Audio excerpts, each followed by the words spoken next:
아멘.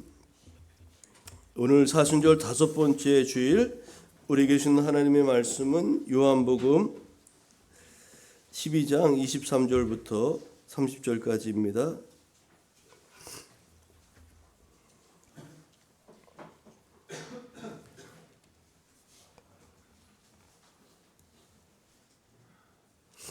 요한복음 12장 23절부터 30절까지 말씀 보겠습니다.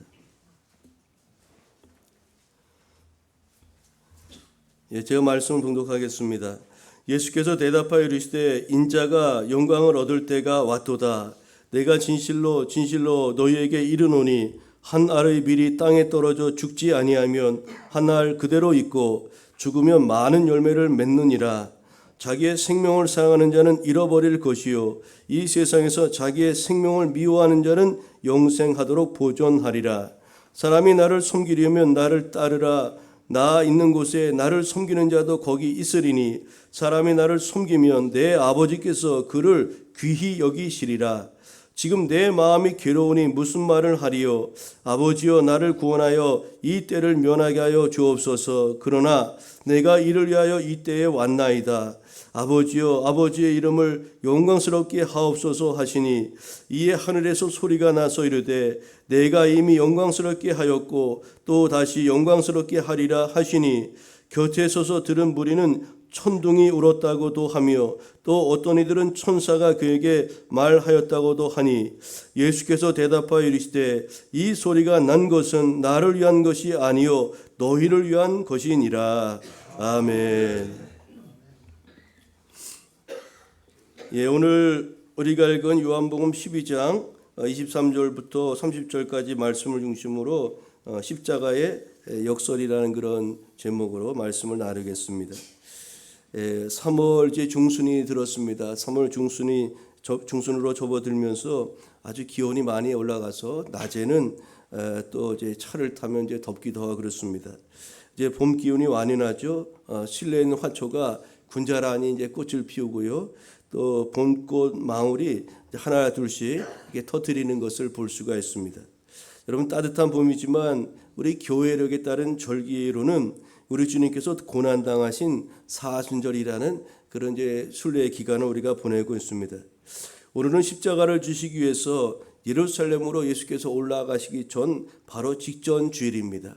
이제 다음 주일이 종려 주일이 되고 이제 예수님이 일주일 동안 이제 성전 정화 작업을 비롯하여 이제 마지막 고난 주간 활동을 하시고 금요일에 십자가 달려 이제 돌아가시고 주일에 부활하시기까지 이제 마지막 고난의 여정을 향해서 나아가고 있는 거죠. 십자가 지시기 위한 주님의 마음은 어떠했는지를 이번 한 주간 묵상하면서 사순절 다섯 번째 주일을 보내셨으면 좋겠습니다. 우리 서로 축복하며 평화 인사를 나누고 말씀 이어갑니다. 주님의 은혜와 평강이 함께하길 빕니다. 오늘 사순절인데 이거 한번 해볼까요? 우리 주님의 마음을 깊이 묵상합시다. 이렇게 인사해 보겠습니다. 주님의 마음을 깊이 묵상합시다. 우리 주 예수님의 마음이 어떠하셨는가? 이번 한 주간 우리가 깊이 묵상해 보시기를 바랍니다. 오늘은 사순절 다섯 번째 주일인데 오늘의 성서일과 주제는 예수 영원한 구원의 밀알이 되시다입니다. 그래서 오늘 예수께서 이제 우리가 너무나 유명한 요한복음 12장 24절의 말씀을 하신 것을 중심으로 해서 오늘 은혜의 말씀을 나누고자 합니다. 유대인들의 그 3대 절기가 있죠. 유월절, 또 이제 초실절, 성령 강림절, 맥주절이라고도 하는 초실절이 있고 또 수장절이라고도 하는 초막절이 3대 절기가 있는데 그 중에서 가장 큰 절기, 최대 명절은 유월절로 이렇게 전해지고 있죠. 유월절은 이제 애굽에서 출애굽할 때 초태생을 다 이제 하나님이 이제 치셨잖아요. 그때 이스라엘 민족들에게 말씀합니다. 너희는 어린 양을 잡아 그 피를 문설주에 바르면 죽음의 사자가 너희들을 다 건너뛰게 될 것이다. 이제 그것을 기념해서 유월절 절기를 지키게 하였는데 이 유월절을 지키기 위해서는 이스라엘 백성들이 예루살렘 성으로 다 모여야만 했습니다. 그냥 아무 데서나 예배드리는 것이 아니라 반드시 하나님이 정하신 지정한 곳에서 유월절 절기를 지키게 하셨어요. 그래서 여러분 지금 기독교계나 또 유대인들이나 또 뭐 이슬람 사람들도 자기네 그 절기 때가 되면 이제 라마단 그 순례 기간 되면 그 절기를 지키려고 뭐 사우디아라비아 그것을 막 모이다가 서로 이제 압사당하기도 하고 그런 일들이 일어나지 않습니까? 어쨌든 유대인들의 최대 명절인 유월절을 맞이해서 예루살렘은 유대 각지에서 그리고 해외에서 몰려든 사람들로 인해서 인산인해를 이제 이루었습니다. 유대교로 개종한 헬라인들은 예수님의 제자인 빌립에게 청해서 예수님을 만나고자 하였습니다. 그래서 빌립은 안드레에게 이야기하고 그래서 예수님을 이제 만나는 자리를 마련하게 되었는데 헬라 철학과 종교로부터 만족을 얻지 못하여 유대교로 개종한 그 헬라인들이었지만 여전히 영적인 갈등이 해소되지 못하던 차에 예수께서 죽은 나사로까지 살렸다는 그런 소문을 듣고 이 사람이 정말로 메시아구나. 이분이 엄청난 그런 능력 있는 사람이구나. 그렇게 이제 생각하였던 것 같습니다. 그들은 영원히 살아있는 메시아, 능력 있고 죽지 않는 그런 메시아를 찾고 있었던 것 같습니다. 그들은 엄청난 기적을 행하신 예수님께서 행여 메시아일 것으로 여겼고 교만하기는커녕 반대로 겸손하게 나귀 새끼를 타고 오시는 예수님의 모습을 보았을 때 여러분 그 감동이 얼마나 컸겠습니까? 예수님은 자신을 찾아온 이들에게 자신이 세상에 온 목적이 무엇인지를 알려주셨고 이제야 인자와 영광을 얻을 때가 되었다는 것을 선언하셨습니다. 즉 예수님은 자신을 땅에 떨어져 죽어 많은 열매를 맺게 하는 하늘의 밀로 비유하시면서 자신이 십자가에서 대속의 죽음을 성취함으로써 온 인류를 죄와 사망의 권세로부터 구원하기 위해서 오신 메시아이심을 이렇게 비로소 본격 밝히게 된 것이죠. 또한 예수님은 무리를 향해서 자신의 또 다른 정체를 소개하였는데 바로 세상의 빛이라고 그렇게 밝히면서 당신이 아직 이 세상에 계실 때 당신을 믿음으로 말미암아 빛의 자녀들이 되어 구원에 이를 것을 촉구하였습니다. 요한이 이것을 소개하는 이유는 예수님이 유대인만이 아니라 이방인을 포함한 모든 인류의 구세주가 되심을 강조하기 위해서 이것을 이제 밝히고 있는 것이라 할 수 있습니다.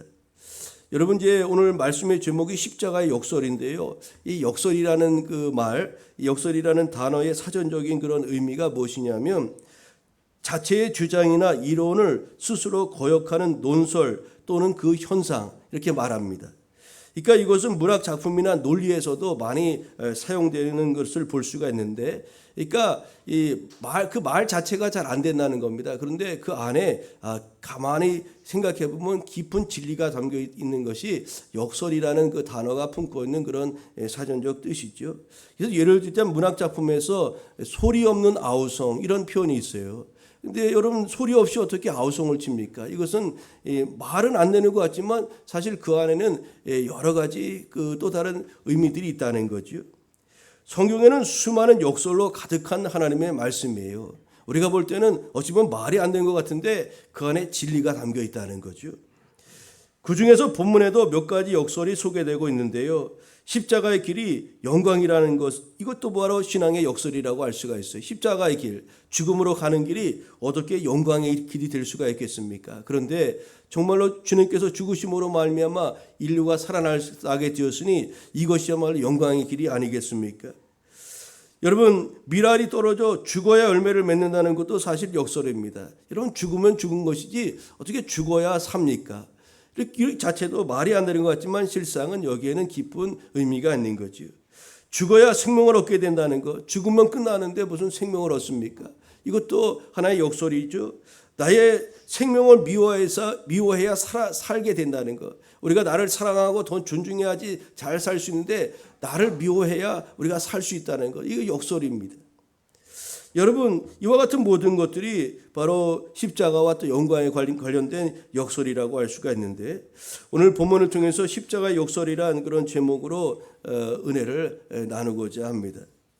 여러분 오늘 우리가 본문을 통해서 얻을 수 있는 첫 번째 은혜는 무엇이냐면 우리는 평범한 일상 속에서 하나님의 뜻을 발견할 수가 있다는 거죠. 오늘 본문 23절을 보면 인자가 영광을 얻을 때가 왔도다 이렇게 예수께서 말씀하셨어요.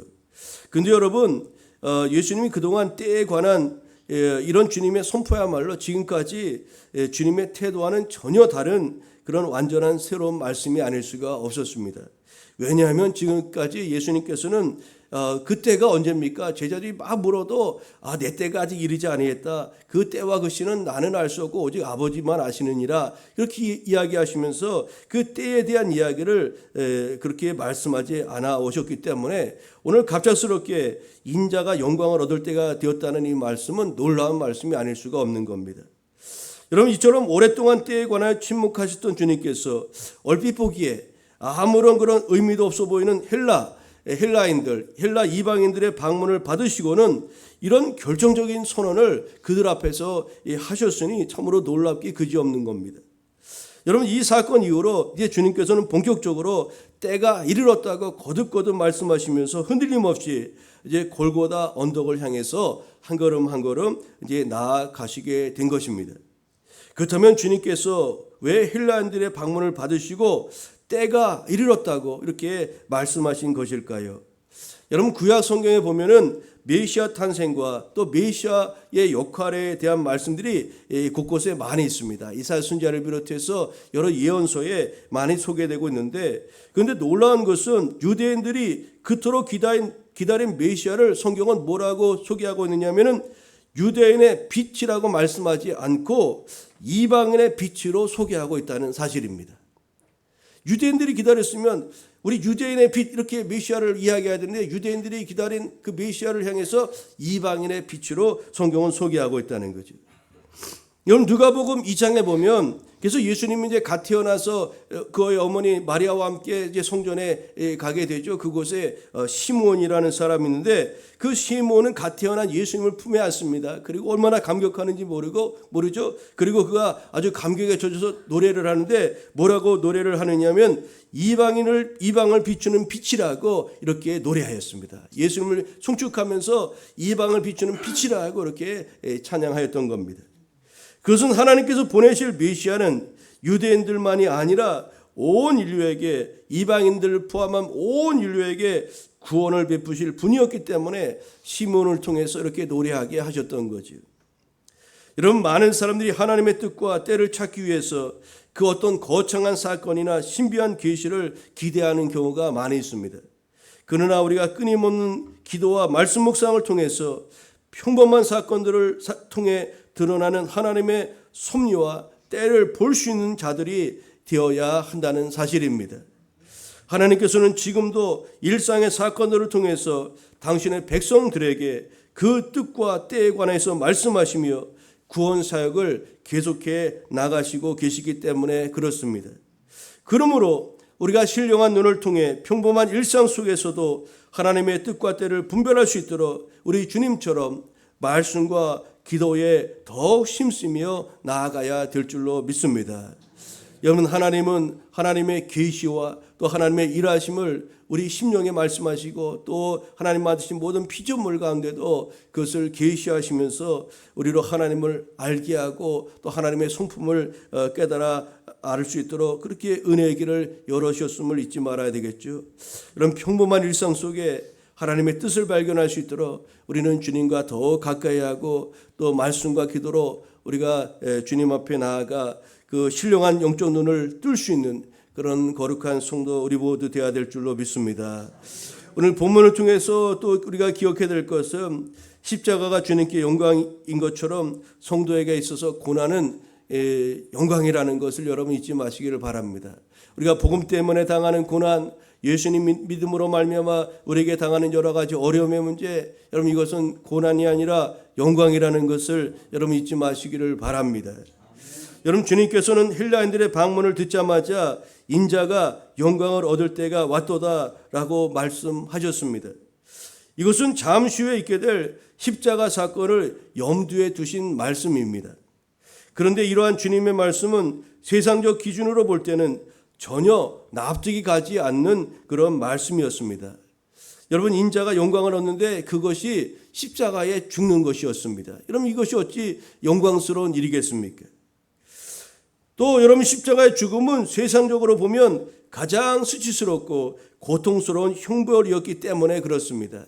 가장 극악무도한 죄인들이 지는 사형틀이 바로 십자가였기 때문에 예수님이 그곳에 달려 돌아가신다는 것은 이건 영광이 아니라 수치 중에도 가장 수치스러운 일이 아닐 수가 없었던 것이었습니다. 그럼에도 불구하고 주님은 인자가 영광을 얻을 때가 되었도다. 십자가 달려 돌아가심으로 말미암아 이제 영광을 얻을 때가 되었노라고 이렇게 선포하신 것입니다.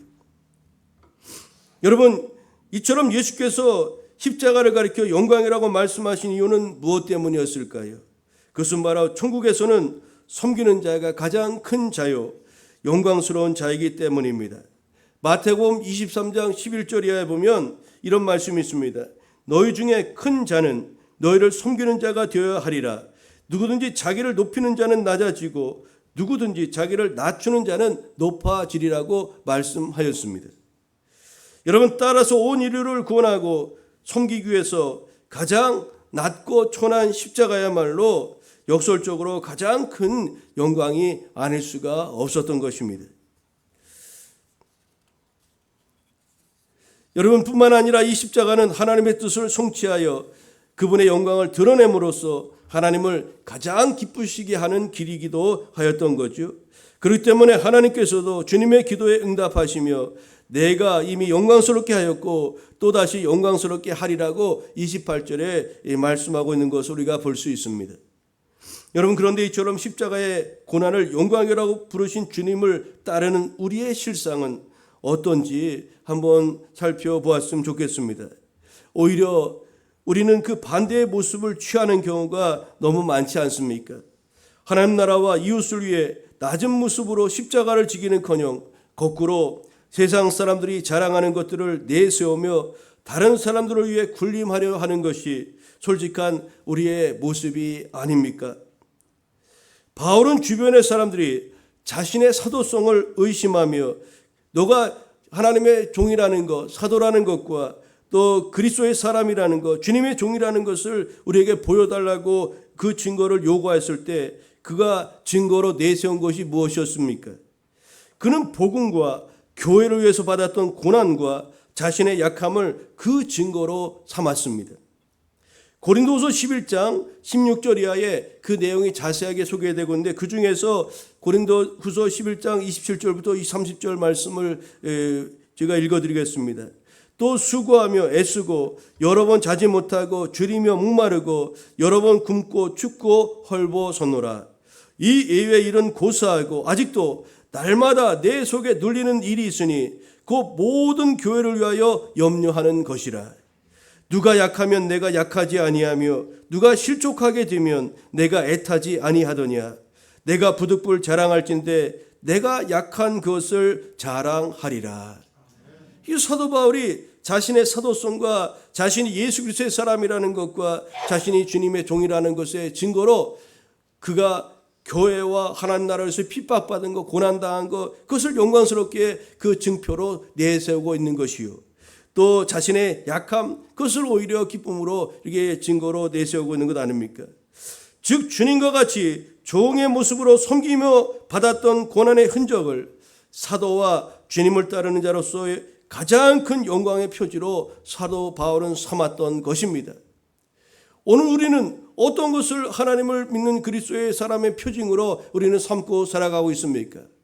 세상 사람처럼 부귀영화를 누리는 것을 사람들처럼 그런 것을 예수 믿음의 표지로 우리가 표징으로 삼고 있습니까? 여러분, 사랑하는 교회 여러분, 우리는 십자가를 영광이라고 부르는 주님의 이 말씀 앞에서 떨리는 마음으로 다음과 같은 질문을 우리 스스로에게 해보아야 하겠습니다. 마지막 날 하나님께서 저와 여러분에게 너의 영광을 나에게 보여달라고 우리 주님께서 요구하신다면 과연 우리는 무엇을 내어 놓을 수 있겠는지를, 여러분, 그때 여러분은 이 세상에서 자랑하였던 명함이나 또 직함들을 주님 앞에 내어 놓으시겠습니까? 우리 주님께서 전혀 거기서 아무런 반응도 하지 않으실 겁니다. 아니면 하나님 나라와 복음을 위해서 그리고 교회와 이웃을 섬기기 위해서 받은 십자가 고난의 흔적을 하나님 앞에 내어드리겠습니까? 저와 여러분의 몸과 삶 속에는 주님과 사도 바울과 같은 참된 복음 같이 그런 복음을 위한 고난의 흔적이 과연 얼마나 가지고 있는지를 오늘 고난주간 5번째 주일 이 아침에 우리 한번 우리 스스로에게 질문해 보았으면 합니다. 한 알의 밀이 땅에 떨어져 죽으면 많은 열매를 맺는다고 우리 주님께서 말씀하셨습니다. 이 말씀은 죽어야 살고 죽어야 열매를 많이 맺는다는 이 말씀의 1차적인 그런 의미는 예수님의 십자가 대속으로 말미암아 많은 사람이 구원을 받고 죄사함 받고 죄와 사망으로부터 이제 구원을 얻게 되는 풍성한 구원이 이 땅에서 이루어질 것이라는 것에 대한 약속의 말씀입니다. 그런데 여러분, 우리가 이 말씀을 좀 더 확장하여 이 말씀 우리 가정과 교회를 세우는데도 얼마든지 적용해 볼 수 있는 말씀이기도 합니다. 가정을 든든히 세우려면 우리 스스로 한 알의 밀알이 되어 죽어야 한다는 겁니다. 교회가 든든히 설 수 있는 비결도 우리가 한 알의 밀알이 되어서 땅에 떨어져 죽어야 열매를 맺고 주님의 교회가 교회로서 든든히 설 수 있다는 것입니다. 기독교 2000년 역사가 그런 그리스도인들의 헌신과 희생을 따라 주님 보여줬던 그 희생과 헌신을 따라서 오늘까지 계승된 것 아니겠습니까? 여러분, 죽는다는 것은 어떤 의미일까요? 모든 욕심과 종욕을 십자가에 못 박고 사랑과 평화, 희생과 겸손이라는 성령의 열매를 우리 안에서 또 삶 가운데 맺혀가는 것이라고 하겠습니다. 옛 자아를 벗어버리고 예수로 옷 입는 것이라고 할 수가 있습니다. 또 성령으로 새 사람 되는 것이라고 할 수가 있습니다. 교회 여러분, 우리가 세상을 향해서 살아가려고 하지 말고 땅에 떨어져 죽음으로 부활과 영생을 얻는 것은 물론이요, 가정과 교회와 하나님 나라까지 새롭게 살려내는 귀한 하나님의 하나의 미랄로서의 삶을 살아내는 교회 여러분 되시기를 간절히 소망합니다. 오늘 본문을 통해서 세 번째로 우리 가운데 주시는 바 은혜의 말씀은 무엇일까요? 우리는 골고다 언덕까지 주님과 동행하는 그런 믿음의 성도가 되어야 한다는 것입니다. 오늘 26절을 보면 주님께서 이렇게 말씀하셨습니다. 사람이 나를 섬기면 내 아버지께서 그를 귀히 여기시리라고 말씀하였습니다. 여러분, 아들이신 예수 그리스도를 우리가 잘 섬기면 하나님께서 우리를 귀히 여겨주시고 우리를 사랑하시고 우리에게 은혜와 복 주신다는 그런 축복의 말씀 아닙니까? 그런데 문제는 우리가 어떻게 주님을 또 어디까지 따르며 섬겨야 하느냐, 이것이 문제 아니겠습니까? 그 답도 본문 26절을 통해서 우리가 알 수가 있습니다. 나 있는 곳에 나를 섬기는 자도 거기 있으리니, 나 있는 곳에 나를 섬기는 자도 거기 있으리니.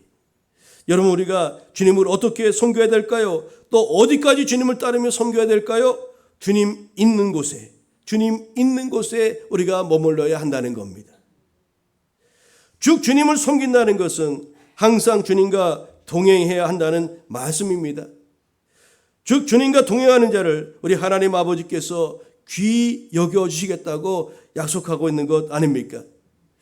그렇다면 이 본절의 말씀 가운데 거기 있으리라는 이 말씀에 담고 있는 이 거기는 도대체 어디를 말하는 것일까요? 바로 골고다 십자가의 언덕을 가리키는 것 아니겠습니까? 왜냐하면 주님께서 지금 곧 져야 할 십자가를 눈앞에 바라보시면서 지금 이 말씀을 그 헬라에 온 사람들, 개종한 그 헬라인들을 향해서 말씀하고 있기 때문에 그렇습니다. 주님은 자기 십자가를 지고 골고다 언덕까지 동행하는 자가 진정 주님을 섬기는 자라는 것을 가르쳐 주신 것이며, 그런 자들은 하나님의 귀한 사랑을 받는 자가 될 것이라고 오늘 주님께서 분명히 가르치고 말씀하시는 것입니다. 우리가 주님을 따르고 끝까지 주님이 가셨던 그 골고다 언덕까지 동행하는 자, 우리 하나님께서 사랑하시고 우리를 기뻐하시며 우리를 귀히 여겨주실 줄 믿습니다. 주님은 마태복음 16장 24절 통해서 이렇게 말씀하셨습니다. 누구든지 나를 따라오려거든 자기를 부인하고 자기 십자가를 지고 나를 따를 것이니라고 말씀하셨습니다. 많은 사람들이 한결같이 하나님의 사랑을 받기를 원합니다. 그런데 문제는 하나님의 사랑을 받기 원하면서도 주님을 섬기는 일에 거리를 두는 이들이 너무나 많이 있다는 사실입니다. 이들은 주님이 잔치하는 곳에 계시거나 영광의 보좌에 앉아 계실 때에는 주님을 섬기노라고 호들갑을 떨지만 정작 낮고 천한 자리에 계시거나 골고다 언덕에 계실 때는 거리를 두어 멀리 한다는 겁니다. 심지어 자신에게 유익이 없거나 불이익을 당할 것 같으면 언제든지 그리스도인이라는 것을 부인하고 주님을 모른다고 부인하는 태도를 보이기도 한다는 거지요. 여러분, 우리가 살면서 예수님 믿는다는 것을 부끄럽게 여기는 사람들이 의외로 많이 있다는 겁니다. 만약에 주께서 우리를 참으로 부끄럽게 여기셨다면 우리를 어찌하여 구원할 수가 있었겠습니까? 죄인 중에 괴수와 같은 우리를 우리 주께서 부끄럽게 여기셨다면 어찌 십자가 길을 걸어가실 수가 있었겠습니까? 그러면서도 하나님의 사랑과 복은 누구보다 더 많이 받기를 원하니 여러분, 이 얼마나 모순입니까? 우리가 하나님으로부터 귀하게 여김을 받고 큰 사랑을 이미 예수 그리스도를 통해서 우리는 이미 받았습니다. 하나님의 넘치는 은혜와 사랑을 계속해서 우리가 받아 누리려면 주님을 따르며 온전히 섬겨야 하겠습니다. 또한 진정한 섬김은 주님이 계신 어느 곳이든 동행하며 살아가는 것이라고 할 수가 있습니다. 그런데 여러분, 우리가 잊지 말아야 될 것은 주님이 계신 곳은 언제나 낮은 자라는 사실입니다. 그래서 우리 주님을 일컬어서 낮은 자의 하나님이라고 그렇게 부르는 것 아니겠습니까? 우리 주님은 제자들의 발을 닦아주기 위해서 무릎 꿇고 낮은 자리에서 제자들 앞에 무릎 꿇으셨다는 것을 잊지 마시기 바랍니다. 서서는 그분을 결코 만날 수가 없습니다. 대화할 수가 없어요. 우리도 그분 앞에 무릎 꿇지 않고서는 그분의 눈을 바라보고 그분을 얼굴을 바라보며 우리가 대화할 수가 없는 것입니다. 마지막 날 우리 하나님으로부터 내 아들 예수와 어디까지 동행하였느냐고 우리에게 물으신다면, 예, 골고다 언덕까지 동행하였습니다. 우리가 그렇게 말씀드릴 수만 있다면 착하고 충성된 종이라는 귀한 칭호와 함께 하나님 나라 잔치자리에 참여하는 귀한 영광을 우리는 얻게 될 줄로 믿습니다. 이제 말씀의 결론을 맺고자 합니다. 여러분, 평범한 일상 속에서 우리는 하나님의 뜻을 발견할 수 있도록 말씀과 기도로 우리의 영적인 눈을 신령한 눈으로 그렇게 가꾸기를 힘써야 하겠습니다. 십자가가 주님께 영광이었던 것처럼 믿음의 사람들에게 있어서 복음과 하나님 나라를 위한 그런 고통과 어려움은 그것은 고난이 아니라 영광이라는 것을 우리가 잊지 말아야 하겠습니다. 우리가 주님을 섬긴다는 것은 주님이 있는 곳에 머무는 것인데 바로 골고다 언덕까지 주님과 동행하는 것이라고 할 수가 있고, 주님은 언제나 낮은 곳에 계신 그런 낮은 자의 하나님이시라는 것을 잊지 마시고 늘 겸손과 겸비함으로 우리 주님 바라보며 나아가야 될 줄로 믿습니다. 오늘 주님은 본문 36절을 통해서 우리가 읽지 않았지만 36절을 통해서 이렇게 말씀하셨습니다. 너희에게 아직 빛이 있을 동안에 빛을 믿으라. 그리하면 빛의 아들이 되리라고 말씀하였습니다. 여러분, 여기서 너희란 유대인 무리들을 가리키며 빛이란 예수 그리스도 자신을 일컫습니다. 따라서 이 말씀은 유대인들을 향해서 생명의 빛으로 오신 예수님을 믿어 영생을 얻고 하나님의 자녀가 되라고 권면하고 계신 예수님의 간절한 호소라고 할 수가 있는 것입니다. 여러분, 십자가를 지러 가시는 마지막 순간까지 주님은 죄인들을 구원으로 초대하고 계신 것입니다. 심지어 자신을 십자가에 못 박으려는 그 유대인들, 그 사람들까지도 구원하시기 위해서 마지막까지 최선을 다해 그들을 부르고 계신 것입니다. 이것이 죄인들을 향하는 하나님의 마음이요 우리 주님의 마음이 아니겠습니까? 여러분, 오늘 우리가 사순절에 우리도 이 주님의 마음을 기억하고 그 마지막 죽으면서까지 한 영혼을 주님께로 인도하고자 했던 그 주님의 마음을 기억하면 사순절 기간에 우리가 잃어버린 영혼들, 우리 가족들, 주변에 하나님을 알지 못하는 영혼들, 아직 빛이 있을 동안에 빛을 믿으라. 그리하면 빛의 아들이 되리라고 예수님이 이렇게 선포하셨던 것처럼 우리도 그 복음 전파의 사명을 주님 오시는 것까지 감당하는 것, 그것이 우리를 최고로 사랑해 주신 하나님 앞에 우리 주님께 행할 수 있는 그런 사랑의 모습이 아니겠습니까? 여러분, 사순절 5번째 주간에 오늘 십자가가 역설이라고 말씀드렸습니다. 십자가는 죽음의 길이요, 가장 수치스러운 그런 죽음의 틀이지만 거기에는 생명이 있고 거기에는 영생이 있고 또 하나님을 만나는 은혜의 그런 자리가 있는 것입니다. 하나님은 우리에게 말씀하십니다. 그 십자가의 길로 나와 함께 가자고 오늘 주님께서 사순절 5번째 주간에 오늘 저와 여러분에게 말씀하고 계십니다. 오늘 주님의 십자가의 길을 나의 길로 삼고 믿음을 따라 나아가는 주의 거룩한 성도 우리 모두 되기를 간절히 소망합니다. 기도하겠습니다. 좋으신 아버지 하나님, 감사합니다. 사순절 5번째 주간 우리 십자가의 역설이라는 제목으로 함께 은혜 나누게 하시니 감사합니다.